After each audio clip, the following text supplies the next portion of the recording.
সকলোৱে দেখিছে যে উপনিৰ্বাচনৰ কাৰণে অসমত ব্যাপক ৰূপত প্ৰচাৰ অভিযান আৰম্ভ হৈছে। চাৰিওফালে ৰাজনৈতিক দলবিলাকে কুচকাৱাজ আৰম্ভ কৰিছে। সেই একে সময়তে নিৰ্বাচন আয়োগে শাসক দলৰ প্ৰতি বিশেষ ধৰণৰ মৰম আচৰণ দেখুৱাবলৈ অভিযোগ উত্থাপন হৈছে। কালি মই নিজে তিতাবৰত উপস্থিত আছিলোঁ। তিতাবৰৰ আমাৰ সঞ্জীৱ গগৈ মনোনয়ন মৰিয়নি সমষ্টিৰ প্ৰাৰ্থী হিচাপে সঞ্জীৱ গগৈ মনোনয়নত আমি উপস্থিত আছিলোঁ। নিৰ্বাচন আয়োগে কৈছে যে নিৰ্বাচনৰ মনোনয়ন দিবলৈ যাওঁতে কোনেও প্ৰচেছন কৰিব নোৱাৰিব। কিন্তু দুৰ্ভাগ্যৰ কথা, কালি মুখ্যমন্ত্ৰীৰ উপস্থিতিত শিৱসাগৰ আৰু তিতাবৰ দুইটা ঠাইতে প্ৰচেছন হৈছে। কালি আপোনালোকে দেখিছে প্ৰায় ১,৫০০ মানুহ লৈ মুখ্যমন্ত্ৰীয়ে শিৱসাগৰত প্ৰচেছন কৰিছে, শোভাযাত্ৰা কৰিছে। আৰু মই নিজে দেখিছোঁ, মই লগ পাইছোঁ মুখ্যমন্ত্ৰীক, যে তিতাবৰত যিখন গেটৰ পৰা আমাক কেৱল ৬জন মানুহ যাবলৈ দিয়া হৈছে, তাত কমেও ১০০ মানুহ লগত লৈ মুখ্যমন্ত্ৰীয়ে সেই গেটেদি সোমাই গৈছে। তাৰপিছত আনটো ঠাইৰ পৰা আমাক কেৱল ৩জন মানুহ যাবলৈ দিয়া হৈছে ভিতৰলৈ মনোনয়ন পত্ৰ দিবলৈ।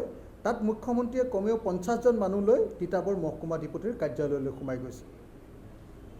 এই গোটেই কথাটোৱে প্ৰমাণ কৰে যে নিৰ্বাচন আয়োগে শাসক দল বিজেপিৰ পক্ষত অৱস্থান গ্ৰহণ কৰি তেওঁলোকৰ প্ৰতি পক্ষপাতিত্বমূলক অৱস্থান লৈছে, তেওঁলোকৰ প্ৰতি মৰম বা সহৃদয়তা প্ৰদৰ্শন কৰিছে।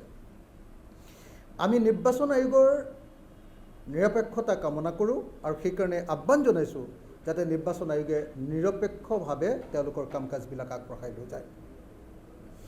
ইতিমধ্যে আমি নিৰ্বাচন আয়োগৰ ওচৰত কালি বিজেপি দলে যি শোভাযাত্ৰা কৰিলে তাৰ বিৰুদ্ধে আমি আবেদন দাখিল কৰিছোঁ, কমপ্লেইন পেটিশ্যন দাখিল কৰিছোঁ। আশা কৰিছোঁ নিৰ্বাচন আয়োগে বিহিত ব্যৱস্থা গ্ৰহণ কৰিব। সকলোৱে দেখিছে যে উপনিৰ্বাচনৰ কাৰণে অসমত ব্যাপক ৰূপত প্ৰচাৰ অভিযান আৰম্ভ হৈছে। চাৰিওফালে ৰাজনৈতিক দলবিলাকে কুচকাৱাজ আৰম্ভ কৰিছে। সেই একে সময়তে নিৰ্বাচন আয়োগে শাসক দলৰ প্ৰতি বিশেষ ধৰণৰ মৰম আচৰণ দেখুৱাবলৈ অভিযোগ উত্থাপন হৈছে। কালি মই নিজে তিতাবৰত উপস্থিত আছিলোঁ। তিতাবৰৰ আমাৰ সঞ্জীৱ গগৈ মনোনয়ন মৰিয়নি সমষ্টিৰ প্ৰাৰ্থী হিচাপে সঞ্জীৱ গগৈ মনোনয়নত আমি উপস্থিত আছিলোঁ। নিৰ্বাচন আয়োগে কৈছে যে নিৰ্বাচনৰ মনোনয়ন দিবলৈ যাওঁতে কোনেও প্ৰচেছন কৰিব নোৱাৰিব। কিন্তু দুৰ্ভাগ্যৰ কথা, কালি মুখ্যমন্ত্ৰীৰ উপস্থিতিত শিৱসাগৰ আৰু তিতাবৰ দুইটা ঠাইতে প্ৰচেছন হৈছে। কালি আপোনালোকে দেখিছে প্ৰায় ১,৫০০ মানুহ লৈ মুখ্যমন্ত্ৰীয়ে শিৱসাগৰত প্ৰচেছন কৰিছে, শোভাযাত্ৰা কৰিছে। আৰু মই নিজে দেখিছোঁ, মই লগ পাইছোঁ মুখ্যমন্ত্ৰীক, যে তিতাবৰত যিখন গেটৰ পৰা আমাক কেৱল ৬জন মানুহ যাবলৈ দিয়া হৈছে, তাত কমেও ১০০ মানুহ লগত লৈ মুখ্যমন্ত্ৰীয়ে সেই গেটেদি সোমাই গৈছে।